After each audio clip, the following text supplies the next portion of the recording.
I thought my wife was cheating, but the truth changed our marriage forever. For almost 12 years, my wife and I lived the kind of life nobody posts online. Not exciting, not glamorous, just normal. Wake up early, rush to work, come home tired, watch TV half asleep, forget laundry in the dryer, argue about groceries, repeat. And honestly, for a long time, I thought that meant we were doing okay. Because growing up, my idea of peace was simple. No screaming, no chaos, no broken plates flying across the kitchen. My father drank heavily when I was young. My mother got sick early in life. Our house constantly felt tense. So when I met Laura at 26 years old, she felt like safety to me. She was calm, funny, smart, the kind of person who made ordinary life feel lighter. Back then we used to talk for hours about everything. Future plans, dream vacations, kids we might have someday, stupid conspiracy theories at 2 a.m. Nothing important, but somehow everything felt important.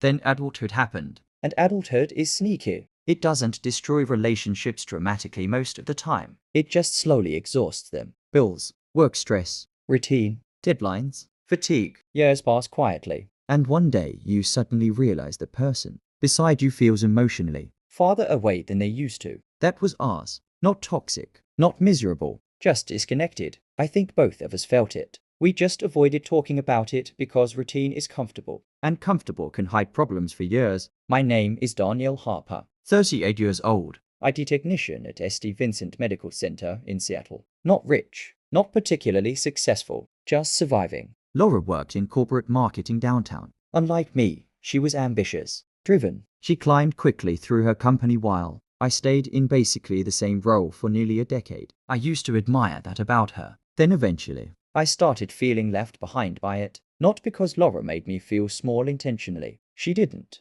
But when somebody beside you keeps growing while you stay emotionally stuck, insecurity starts growing quietly in the background. And insecurity changes how you see everything. At first, the late nights didn't bother me. Big company merger, new clients, important projects. Her job genuinely became more demanding. So when Laura started coming home later than usual, I believed her explanations completely. Until little things started adding up. Small things, the dangerous kind. She became protective over her phone, started taking calls on the balcony, started dressing differently, wearing perfume more often, going to the gym after years of never caring about fitness. And the strangest part, she stopped really looking at me. You know that feeling when somebody physically sits beside you, but mentally feels somewhere else entirely. That became Laura. Some nights we sat on the same couch in complete silence while both staring at separate screens, hours passing without real conversation. And somehow that silence felt louder than arguments. One Thursday night, Laura came home at 11:47 p.m.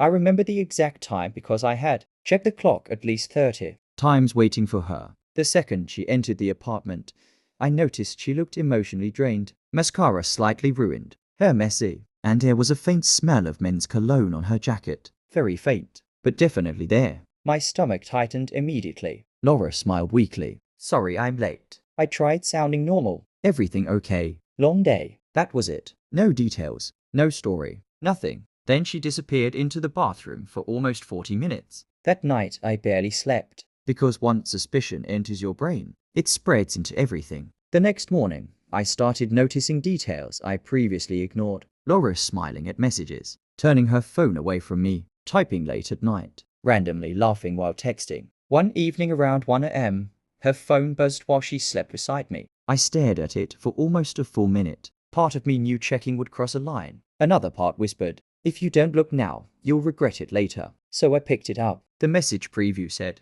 I miss you already. My chest instantly tightened. I tried opening the phone. Password protected. Laura never used passwords before. I lay awake the rest of the night imagining every terrible possibility possible. An affair, another relationship, another life entirely. And honestly, what hurt most wasn't even jealousy. It was humiliation. The thought that maybe everybody knew except me. That maybe I had become one of those pathetic husbands people secretly pity. Over the next few weeks, my paranoia got worse. At work, I couldn't focus properly anymore. My coworker Jason noticed almost immediately. You okay? Yeah. You look awful. Just tired. Jason laughed. Tired or married? Normally, I would laugh too. But not that day. Then one afternoon during lunch break, Jason randomly started talking about his divorce. She started staying late at work too, he said casually. That sentence hit me hard. Really? Jason nodded. Honestly, man, when people suddenly change routines after years together, there's usually somebody else involved.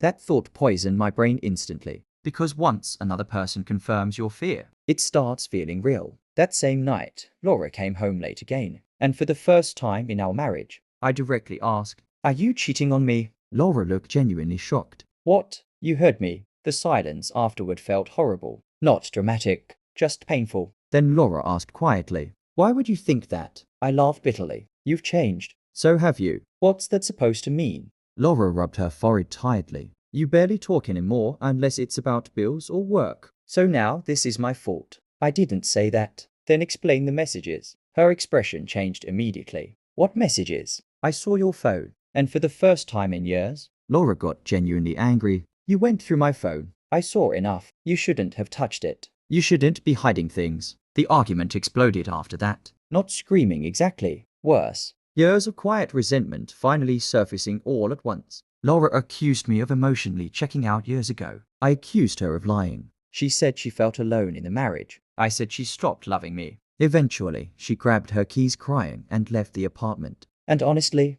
the second the door slammed, I already regretted everything. But insecurity is dangerous because even guilt doesn't stop suspicion. 3 nights later, Laura texted me at 10:50 p.m. Working late again. I stared at the message for almost 10 minutes. Then I made the worst decision of my marriage. I followed her. I hated myself the entire drive downtown. Every red light gave me another chance to turn around. Another chance to stop behaving like a paranoid husband from internet stories. But I kept driving anyway, because fear does something strange to people, especially relationship fear. It turns tiny details into evidence, silence into suspicion, distance into betrayal. Laura's office building stood near the center of downtown Seattle, surrounded by glass towers reflecting rain and city lights. I parked across the street around 10:58 p.m. Most of the building lights were already off. I parked across the street around 10:58 p.m. Most of the building lights were already off. Only a few upper floors still glowed faintly. Rain tapped softly against my windshield while I sat there staring at the entrance like an idiot. Part of me still hoped nobody would walk out with her. 11:07 p.m. Nothing. 11:19 p.m. Still nothing. Then finally, Laura exited the building, and she wasn't alone. A tall man walked beside her carrying an umbrella. Well-dressed, confident, maybe mid-40s. They looked comfortable together. Familiar. That hurt immediately. Then Laura laughed at something he said. And honestly, that tiny laugh destroyed me more than anything else. Because I realized I hadn't heard her laugh like that around me in months. Maybe years. I watched them walk toward the parking garage together. Then Laura entered his car. Not her own. His. My chest physically hurt. I followed them through rainy downtown traffic for almost 20 minutes. The entire drive felt surreal, like I was watching somebody else ruin their marriage from outside their body. Eventually, they stopped outside a small quiet bar near the waterfront. Not romantic, not fancy, private, the kind of place people go for serious conversations. Laura and the man entered together. I sat frozen in my car staring through the rain-covered windshield. Part of me wanted to leave immediately, because once you know the truth, you can't unknow it. But another part needed certainty. So eventually I went inside. The bar smelled like old wood and coffee. Soft jazz music played quietly in the background. A few people sat scattered around talking softly. Then I spotted Laura and the man sitting together in the back corner. No flirting, no kissing, no obvious affair behavior, which strangely confused me even more. Laura actually looked upset. The man showed her something on a tablet while speaking calmly. Then Laura wiped her eyes. She'd been crying. I moved closer, pretending to look for a seat. And then I heard him say, "You can't keep carrying this by yourself." Laura nodded weakly. "I know." Then the man gently touched her hand, and suddenly logic disappeared from my brain completely. I walked straight toward them before I could stop myself. Laura looked up and instantly went pale. "Daniel?" The man looked confused. I stared directly at Laura. "So this is why you've been coming home late." Several people nearby turned toward us immediately. Laura stood quickly. "Daniel, please." "No," I interrupted bitterly. "Seriously, don't insult me by pretending." The man spoke calmly. "I think there's been a misunderstanding." I laughed harshly. "Of course there has." Laura looked genuinely horrified now. "Daniel, stop." But once emotions fully take over, you stop hearing clearly. Weeks of insecurity had completely poisoned my thinking. I looked directly at the man. "How long has this been going on?" The man frowned. "I'm her doctor." Silence. Everything inside me stopped. What? Laura slowly sat back down looking exhausted. Please sit. I couldn't move. The man extended his hand politely. Dr. Adrian Keller. My brain struggled to catch up. Doctor? Then why the secrecy? Why the late nights? Why the emotional distance? Why the messages? Dr. Keller spoke carefully. Your wife has been consulting me regarding your recent medical evaluations. My stomach tightened instantly. My what? Laura looked down at the table. And for the first time in weeks, I noticed something deeper than guilt on her face. Fear. Real fear. Dr. Keller continued quietly. Several neurological abnormalities appeared during your employee screening 3 months ago. I stared blankly. What abnormalities? Neither of them answered immediately. That silence terrified me more than anything else. Then Dr. Keller finally said it. We suspect early onset Huntington's disease. The room disappeared around me because I knew exactly what that disease was. My mother died from it. Slowly, painfully. I still remembered watching her forget simple things. Watching her personality slowly disappear. Watching my father become emotionally destroyed caring for someone. Fading away piece by piece. That disease haunted my childhood. And now someone was calmly telling me it might become my future too. I sat down automatically because suddenly I couldn't feel my legs properly. Laura immediately started crying. I didn't know how to tell you. I stared at her in disbelief. You knew. She nodded weakly. For almost 2 months. Something inside me cracked emotionally. You let me believe you were cheating. Laura wiped tears from her face shakily. I was terrified. So was I. That sentence came out louder than I expected. People nearby glanced over again. I lowered my voice immediately. You could have told me. Laura looked exhausted. I kept hoping the doctors were wrong. Dr. Keller quietly excused himself to give us privacy, leaving just me and Laura sitting there alone. The same woman I spent weeks suspecting. And suddenly every strange thing replayed differently in my mind. The late nights, the secret calls, the stress, the crying, the emotional distance. Not guilt, fear. She wasn't emotionally leaving me. She was preparing herself for possibly losing me. That realization shattered me completely. Laura slowly pulled a notebook from her purse. Inside were pages filled with notes, medication research, treatment centers, financial planning, support groups, care programs, page after page after page. Laura had spent weeks secretly preparing for my future while I accused her of betrayal. I suddenly felt deeply ashamed. Then Laura quietly admitted something worse. There's more. My stomach tightened again. What? She hesitated, then whispered. The doctors think symptoms may already be affecting your emotional behavior. I frowned immediately. What does that mean? Laura looked nervous. The paranoia, mood swings, emotional instability lately. I stared at her silently. Because deep down, part of me knew she was right. The last few months, I hadn't felt normal. I blamed stress, work exhaustion, marriage problems. But what if something inside my brain had already started changing? That thought terrified me more than death itself. That night after we returned home, neither of us slept much. Around 3 a.m., I found Laura sitting alone in the kitchen crying quietly. For the first time in weeks, I sat beside her without anger, without suspicion, without pride, just fear, real fear. And suddenly, I realized something painful. While I spent weeks preparing for betrayal, Laura spent those same weeks preparing for tragedy. After that night at the bar, everything between Laura and me felt different. Not magically fixed, just exposed. Like all the emotional cracks we ignored for years had finally become visible. The next morning, I woke up exhausted after maybe 2 hours of sleep. Laura was already awake sitting at the kitchen table quietly drinking coffee. Neither of us spoke immediately. The silence felt heavier. Now because we both knew something life-changing had entered our marriage. Fear, real fear, not relationship fear, not financial stress, not work pressure. The kind of fear that changes how you see your future permanently. Laura looked up carefully. How are you feeling? I laughed weakly. What kind of question is that? She looked guilty immediately. Sorry. No, I sighed. I know what you meant. Honestly, I didn't know how I felt. Numb mostly. Part of me still couldn't fully process the possibility that I might actually have the same disease that destroyed my mother. And the scariest part about Huntington's disease isn't just death. It's losing yourself before dying. Watching your own mind slowly betray you. That fear stayed trapped inside me all day at work. I barely focused on anything. Every tiny mistake suddenly terrified me. At one point, I forgot a coworker's password reset request halfway through helping him.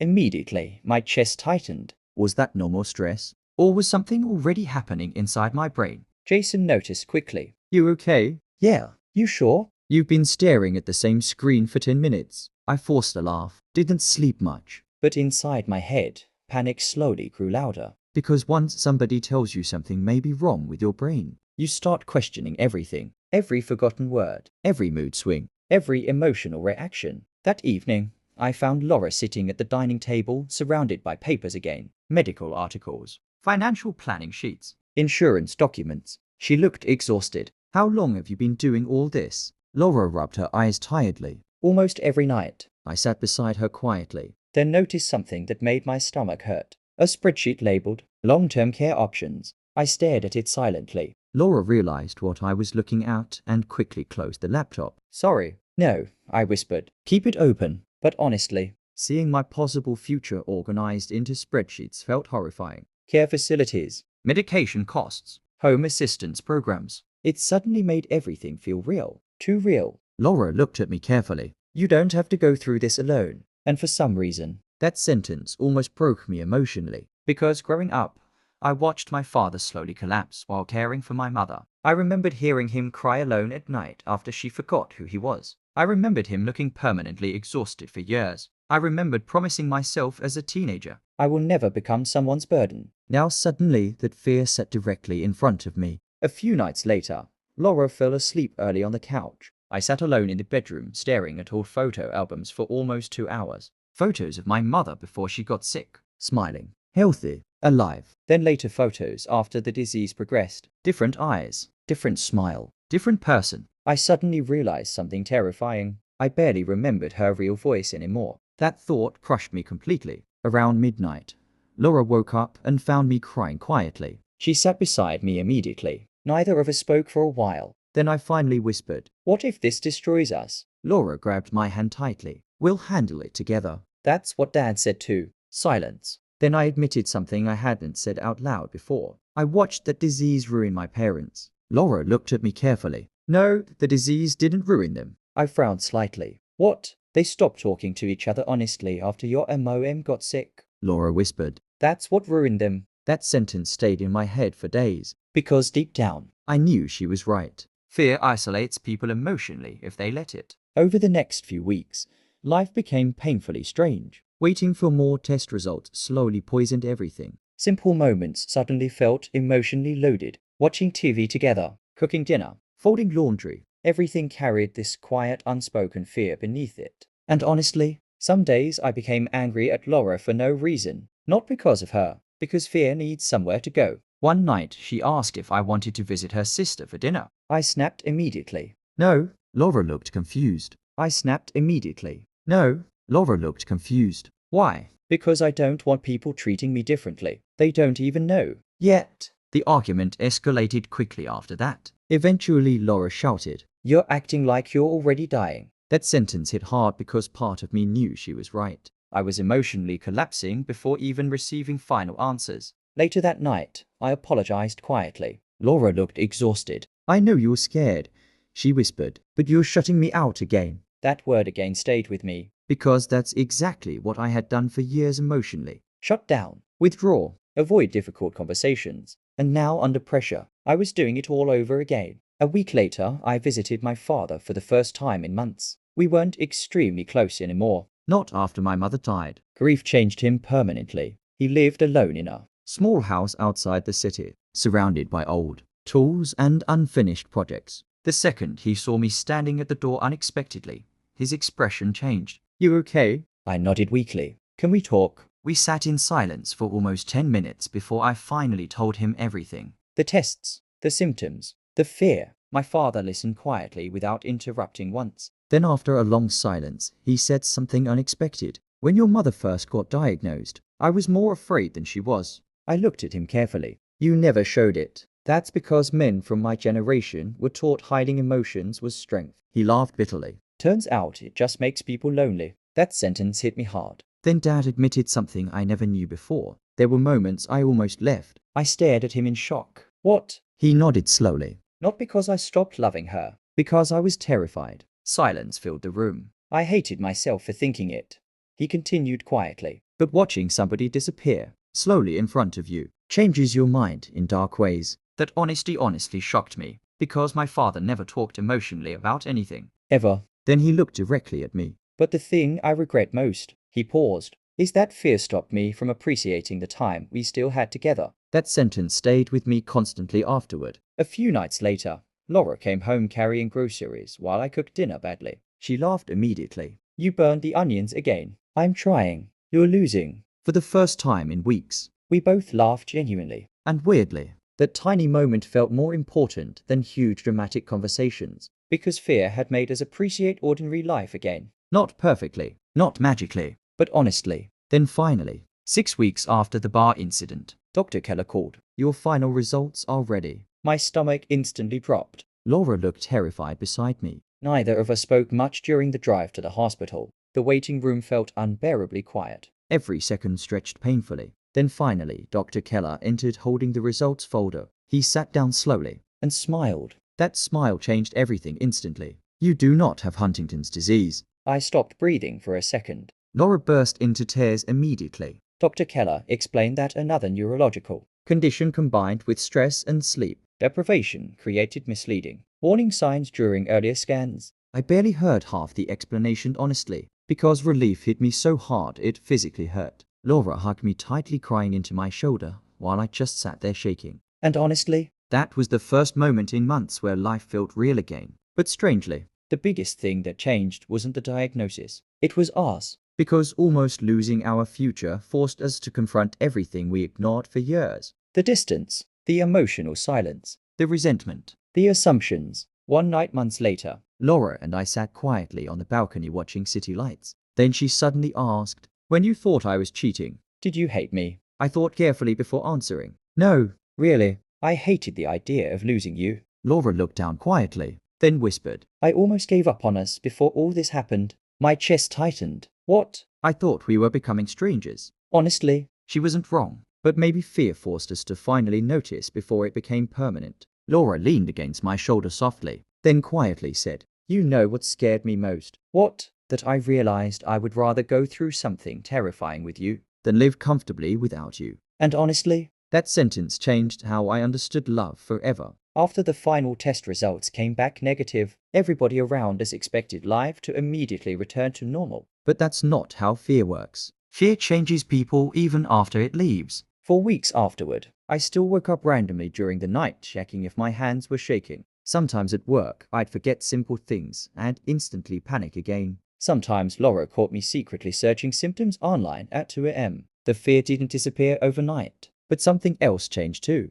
For the first time in years, Laura and I actually started paying attention to each other again. Not automatically, intentionally. And honestly, that felt unfamiliar at first. One Saturday morning, Laura looked at me while we drank coffee and suddenly said, we should probably talk about the fact we almost fell apart before the diagnosis. I laughed awkwardly, straight to the point. I'm serious. So was I. Because deep down, we both knew the illness scare wasn't the only problem in our marriage. It just exposed problems already there. Laura looked down at her coffee quietly. I don't think we were unhappy, she whispered. Then what were we? She thought for several seconds before answering. Emotionally tired. That honestly described it perfectly. We weren't toxic. We weren't dramatic. We were exhausted. By work, by routine, by adulthood, by constantly surviving instead of actually living. Then Laura admitted something that hurt me more than I expected. There were nights I sat in my car after work because I didn't feel excited coming home anymore. Silence filled the kitchen.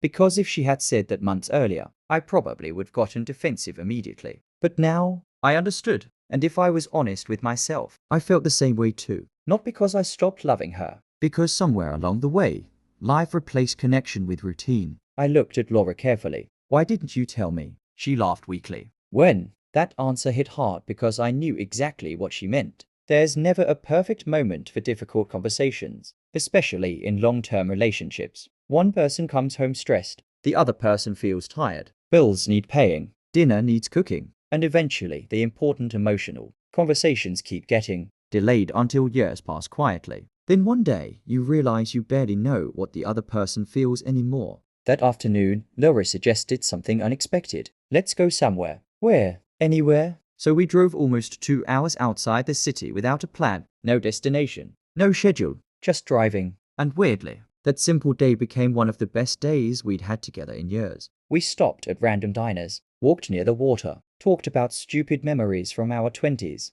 At one point, Laura laughed so hard at something dumb. I said that she snorted accidentally, and for the first time in a long time, she looked like the woman I first fell in love with. That night, while driving home, Laura quietly admitted something else. When you accused me of cheating, I looked over immediately. What? It hurt more than I expected. Guilt hit me instantly. I know, no, she said softly. I mean, it genuinely scared me. I frowned slightly. Why? Laura stared out the window for several seconds before answering. Because I realized how far apart we'd emotionally drifted. That silence afterward felt heavy. Then she added quietly, you stopped trusting that I loved you. And honestly, she was right. Somewhere deep down, I had started believing I wasn't enough for her anymore. Not successful enough, not ambitious enough, not exciting enough. I never admitted that insecurity out loud before, not even to myself, but it was there, growing quietly for years. Laura suddenly reached over and grabbed my hand while I drove. You know I never cared about any of that, right?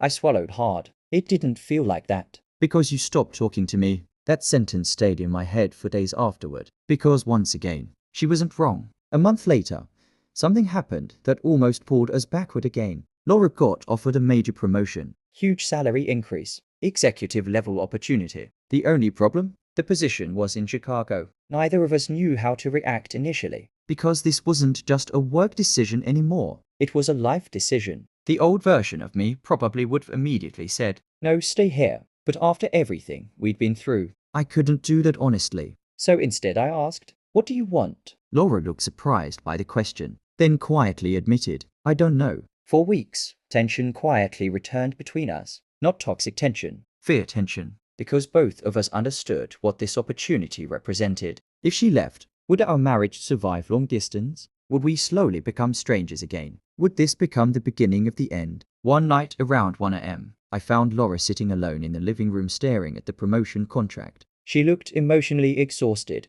You okay? She laughed weakly. Not even slightly. I sat beside her. Then she quietly admitted something heartbreaking. I'm scared if I stay, I'll resent you someday. That honesty hurt. But I appreciated it too. Because at least now we were finally telling each other the truth instead of hiding behind silence. And I'm scared, I admitted quietly, that if you leave, we won't survive it. Laura looked at me carefully. You really think that? I hesitated before answering honestly. I think we just found each other again. That sentence nearly made her cry. A few days later, I visited my father again. We sat in his garage drinking beer quietly while I explained the Chicago situation. Dad listened silently before finally saying, you know what destroys most relationships. What? Keeping score. I frowned slightly. What do you mean? He leaned back slowly. People start thinking in terms of sacrifice instead of partnership. That sentence hit hard. Because deep down, that was exactly what both Laura and I feared. That one of us would eventually feel like they gave up too much. Dad looked at me carefully.